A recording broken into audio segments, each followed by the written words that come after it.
Bob, thank you very much for joining us today. Thank you, Jim.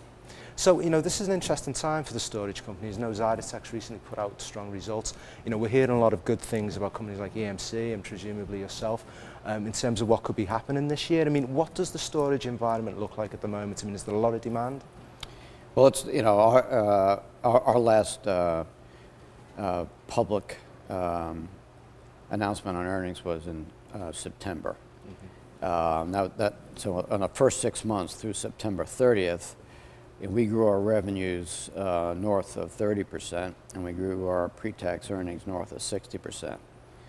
And there are fundamentals that are driving that. It's the growth of data in the enterprise, and the complexity of managing that data in the enterprise, which is driving major corporations to take a more holistic look at how they re-engineer their whole storage and data management environment. So those are the drivers. I don't see those drivers abating.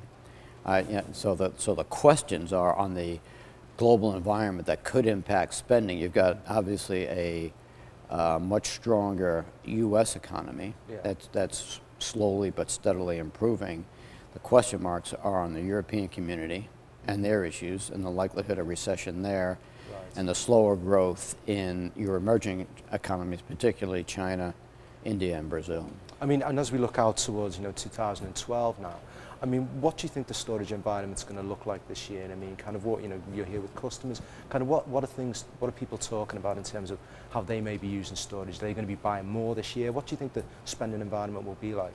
Well, again, we've had a relatively good spend environment globally through 2011. Our last public announcement was September.